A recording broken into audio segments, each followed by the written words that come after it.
Jefferson, today is Thursday, December 15th, 2022. Can you discuss the significance of that date for you and your work? So today is the deadline that was set by President Biden in a memo last year for federal agencies to disclose all of their JFK-related records.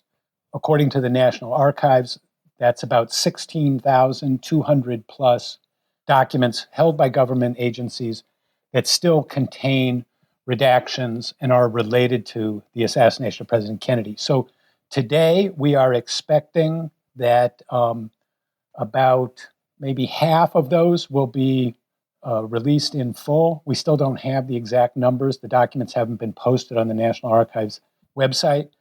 So there will be some disclosure today, and there will be substantial continuing secrecy around JFK records. But even before these documents came out, I mean, there's already been, thanks to your work, a number of interesting new disclosures regarding the Kennedy case. You spoke at a press conference at the a media event at the National Press Club in D.C. last Tuesday.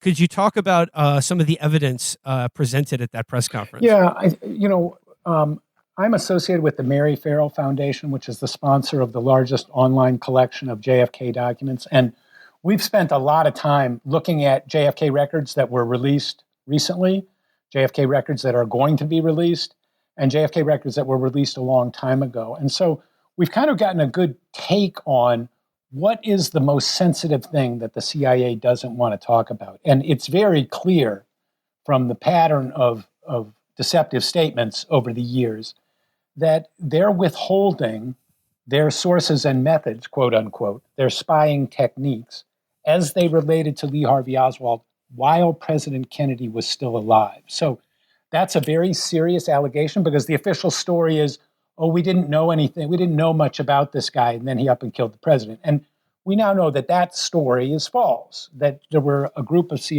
top CIA officials who knew a lot, a whole lot about Lee Harvey Oswald, about his politics, his personal life, his travels. He was monitored very closely by senior CIA officers in 1963. And the evidence that we found indicates that he was used for operational purposes. So we're hoping that the records that should be released publicly about this subject will be released today. We've gotten some indication that there will be substantial release today. And we also have the same indication that there will be substantial withholding that will continue after today. A name that comes up quite a bit here is a CIA agent named George Johannides. Is that how you say his name? Johannides. George Johannides. Who was George Johannides, and what was his connection to Oswald in these in alleged operations in the months leading up to the Kennedy assassination? Johannides was a mid-level, decorated career CIA officer. He's interesting precisely because he's just a foot soldier in all of this. He's clearly responding to the orders of people above him, more senior CIA officers. So he was the chief of psychological warfare operations in the Miami station in 1963.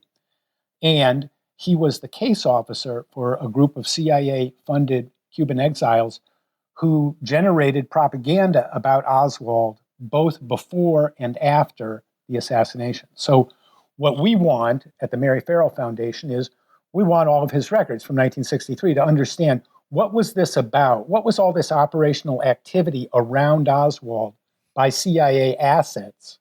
Not CIA agents or officials, but CIA assets. What was going on there? And we know a lot about what was going on there, but a lot is unclear because there's still substantial secrecy.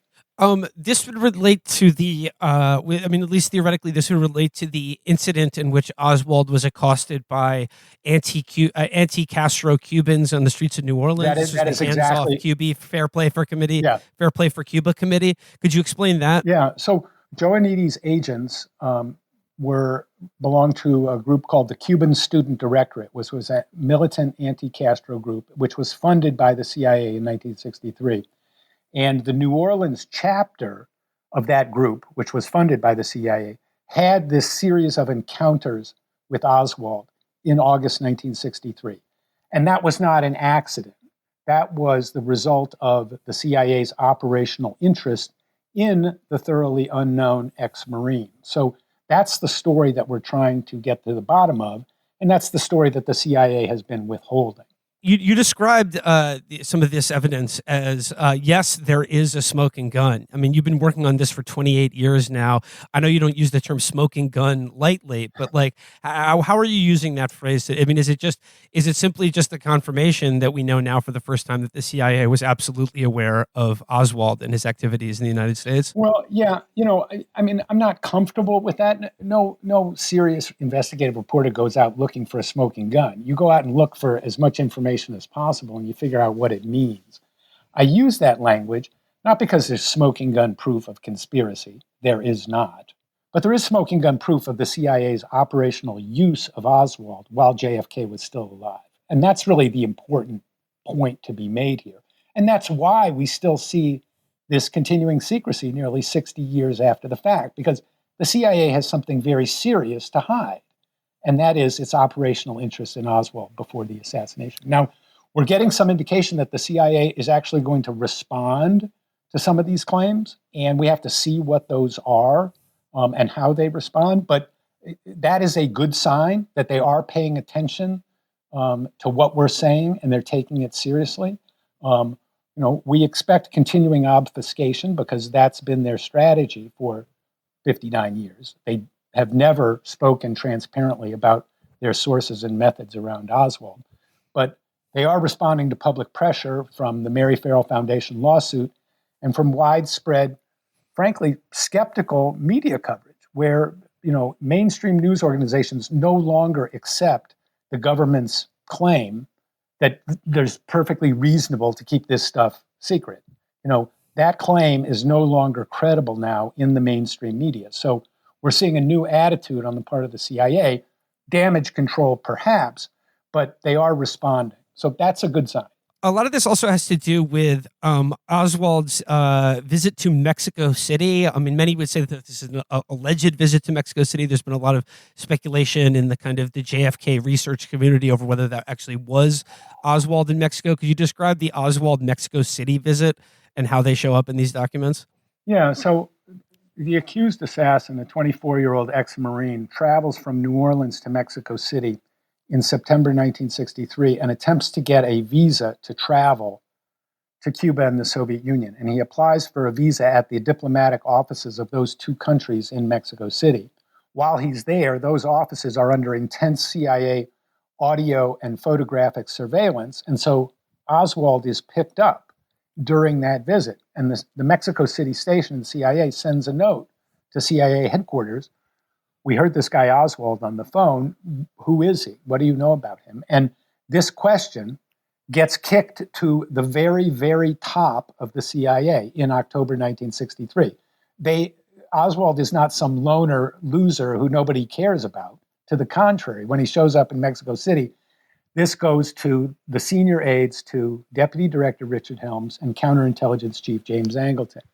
They controlled the Oswald file. That alone tells you that there was intense interest in this guy, and the story of a lone gunman who's of interest to top CIA officers, that just doesn't compute.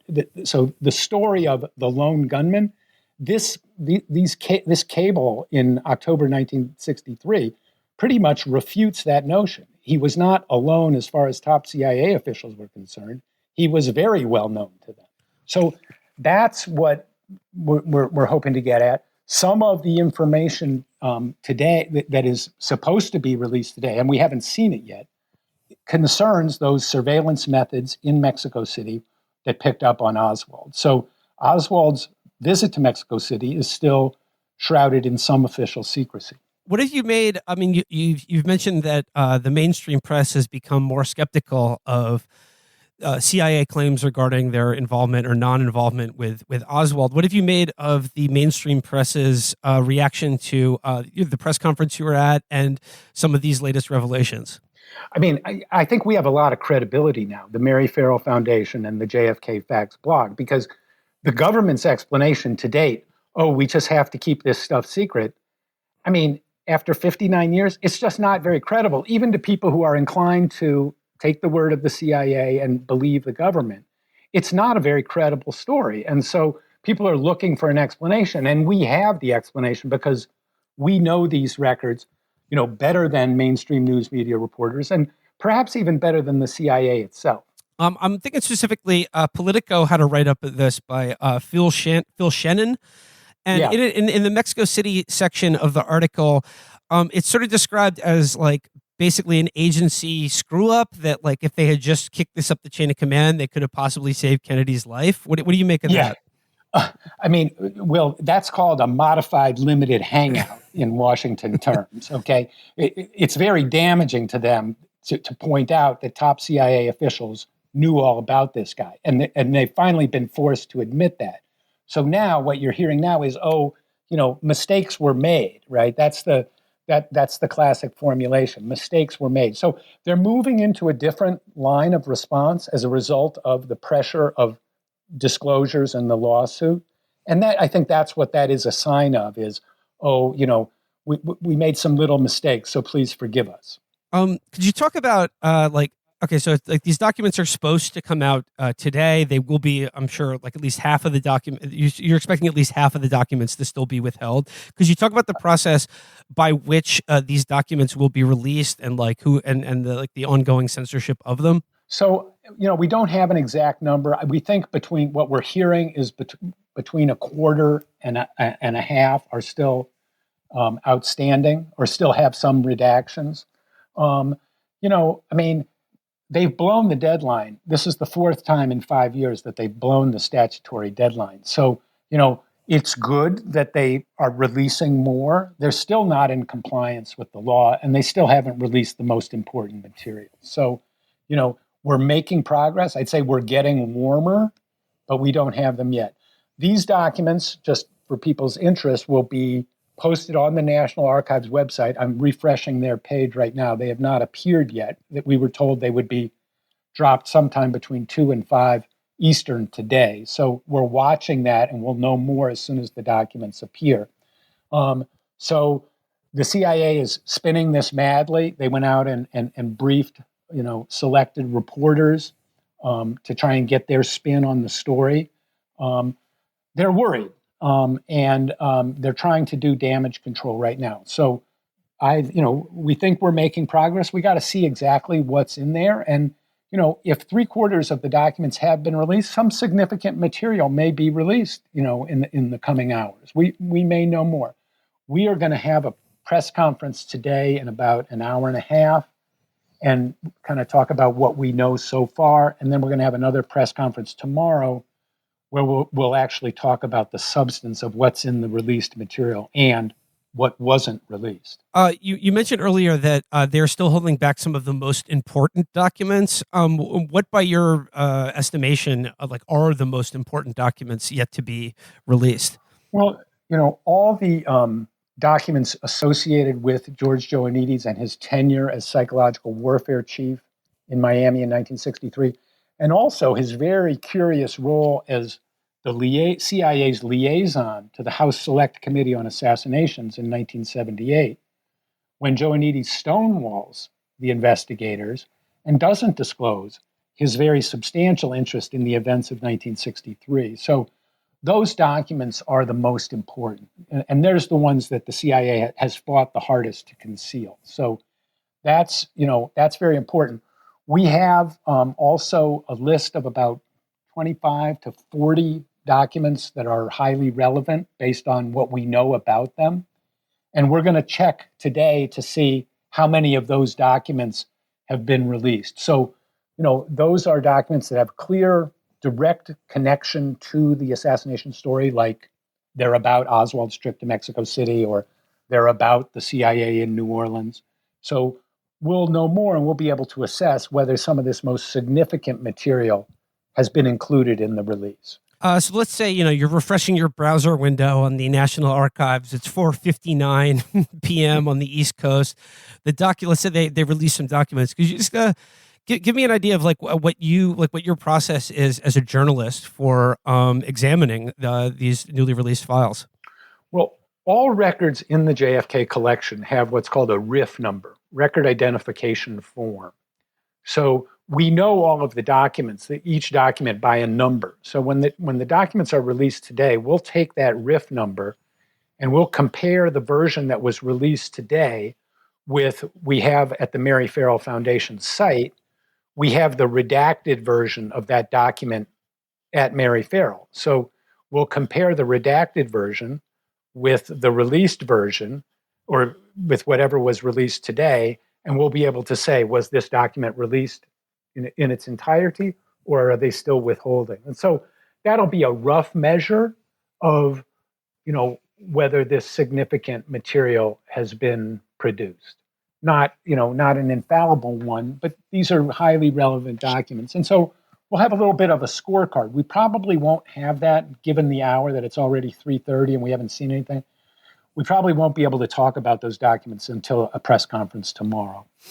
Previously, when these documents were scheduled to be released and then not released, I read that our Supreme Court Justice Judge Kavanaugh was the one who issued a decision stopping the release of some of these documents and claiming that the CIA needed deference upon deference in matters related to these. It wasn't. Kavanaugh wasn't ruling on the release of the documents. He was ruling on whether my lawsuit seeking the documents had merit, and it was Kavanaugh who tossed the lawsuit in a split decision in 2018. So that's just typical for the federal courts, which defer to the national security agencies on these issues, and especially on JFK. They're not going to question the government. What's interesting about Kavanaugh is earlier in my lawsuit in 2011, Kavanaugh had issued an opinion which basically said that I was right. In 2018, on the cusp of his appointment to the Supreme Court, Kavanaugh had the exact same set of facts in front of him, and he ruled against me because he didn't want to cross the CIA lest it come up in his confirmation hearings. So that was opportunistic jurisprudence, deferential to the CIA as usual. You mentioned before the Politico Shannon sort of limited hangout. I mean, do you anticipate more of these kind of managed drips of information that give you part of the story, but not protect you from perhaps the most important details of it? I think that the press is catching on that the CIA has been gaslighting people and that they have something to hide. And, we welcome the change, the new skepticism in the mainstream media. And, we want people to take a hard look at this. But yes, the CIA spin doctors are stepping in. And Biden's letter, which has been released, was released maybe an hour ago. There's a whole new process for what do they do with records that are withheld, beyond today. So the mechanism for delaying and obfuscating this story is in place. And briefing selected reporters, they're really trying to shape the narrative. And by controlling the records, they're shaping not only the message to the media, but they're actually shaping the actual record of the assassination itself. They're trying to control the narrative of the JFK story. And so what we're seeing now is they've actually stepped that effort up. In past years, they never briefed reporters in the kind of detail that they briefed reporters today. They've never responded in detail the way they did today. So, they're feeling the pressure and they're feeling the need to explain what they never wanted to explain before and what they're still not willing to declassify. I mean, I guess we mentioned it to begin with, but I mean, in terms of the story that they want told and the story they don't want told, I mean, I guess I don't want to. I mean, I guess I don't want to glide too easily over the significance of what your work has uncovered, which is like, at the very least, we can say that Oswald was known to both Richard Helms and Angleton in the months leading up to the assassination, but also was possibly part of psychological warfare operations led by this man, George Johannides, in the months leading up to the Kennedy assassination. Yeah, I mean, one thing that the CIA has obfuscated very skillfully since the 1990s, and the mainstream news organizations, much to their shame, have paid no attention, is just how much the CIA knew about Oswald before the assassination. Nobody really understood that story until the CIA's pre-assassination file on Oswald was declassified in the 1990s. And, the story of a lone gunman does not survive that file because it is so detailed and so many people at the top of the CIA were aware of who Oswald was and everything about him. So, that's that pre-assassination Oswald file is really the foundation of my work, and that's the foundation of this story. And that is coming into view. And the fact that they finally need to acknowledge that and do the modified limited hangout, acknowledge parts of the story and deny it in others, steer reporters in one direction away from other things, that's actually a good sign that we are making progress and that they feel the need to respond, which they never felt before. So we think that we have a shot at this, and we're gonna see them in court. We're gonna be in federal court with the CIA next year in San Francisco, and we're gonna litigate this. We want the courts and Congress to step in. This has gone on long enough. This is our history. It belongs to the American people. It does not belong to the CIA, and we're gonna get it. I mean, it looks like we've got a modified limited hangout today. But I think, within the year, I think the public pressure on the CIA to come clean is going to be very intense. And I guess just finally to close out here, often these when documents are redacted or withheld, they're withheld along the grounds of national security doctrine, but the idea that we don't want to endanger ongoing CIA operations or put anyone in harm's way who's currently in the field. I mean, what given the nature of Oswald and his relationship to the CIA, and you've been covering the intelligence community for years and through decades now, does it not seem to be like there's sort of a pattern in the number of Oswalds, shall we say, that are associated with CIA assets or operations? Yeah. And, this could be embarrassing for the agency for something that happened decades ago, but in terms of ongoing operations, doesn't this rhyme with a lot of other stuff that the agency or intelligence community does quite often? Well, yeah. I mean, the sources and methods exemption is, it's a get out of jail free card, and they've played it freely on Oswald, and they do it on other people as well. And this background briefing of selected reporters, that's also part of manipulating the public record and tilting, and they do that on lots of things. I mean, the JFK story is a perfect exemplar. It's an extreme exemplar of the extreme measures that the intelligence community and the CIA will go to cover their actions and to avoid accountability. And so in that way, it's very useful because it is exemplary of what they do in other cases that are not so important as the assassination of a president, but are still very important. But I mean, from a certain light, you could view this as a story of not CIA agents, but assets who, maybe in the most charitable reading, got a little out of hand. Mm-hmm. Well, there's a lot of CIA operations in the world. I really want to focus on JFK because, other issues can be a distraction. You get into the contemporary political polemics.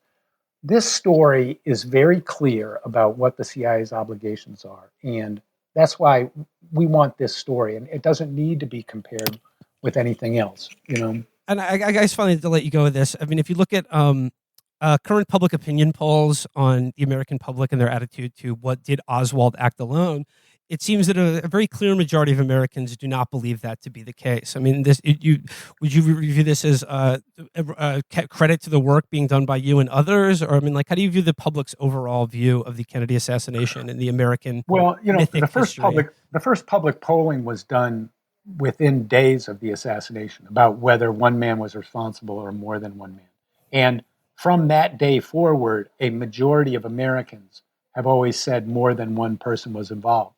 That number has fluctuated over the years. It has declined in recent years, but Bendix and Amandi, a Miami polling firm, did a poll last month, nationwide, statistically valid poll, and they found that 50% of Americans today questioned, said that more than one person was involved. 39% said they believed the official story, and the rest had no opinion. So A majority, a bare majority, still believes that there was a conspiracy. A significant minority accepts the government's view. That's kind of the shape of public opinion. Now, what's interesting is there was also a question: what should Biden do today? Should he order all of this stuff released without exception, or should he allow the agencies to keep delaying? And that was 70% said Biden should order it all released without exception, and only about 15% said he should allow continuing withholding. And that was true across Democrats, Republicans, and independents, and it was true across the East, the South, the Midwest, and the West. So very solid public opinion in favor of full JFK disclosure. That's an important fact. And if these documents get released today, is there anything specifically that you're going to be looking for? We're looking for the Joannides material. Okay, that's one thing. In the lawsuit, we identified 10 different documents that we find significant, and we're also going to be looking at a bunch of documents that are significant. But I think the sources and methods around Oswald is the central question right now. So that's what we're going to focus on, and we'll talk about it at the press conference tomorrow. And just when and where is the press conference tomorrow? Can anyone tune in? Will it be live streamed anywhere? It'll be a Zoom call, and I don't know if we'll make it open to everybody or just reporters. We do want to give people who are working for media organizations a chance to ask questions and get quotes. But I can send you guys a link, and you're a news organization, right? So yeah, please do. Yeah. Well, thanks once again, Jefferson Morley. Thanks for all your work on this. And check out jfkfacts.substack.com. Thank you, Will. Thanks, Jefferson. All right. Thanks again to reporter Jefferson Morley for the JFK Facts.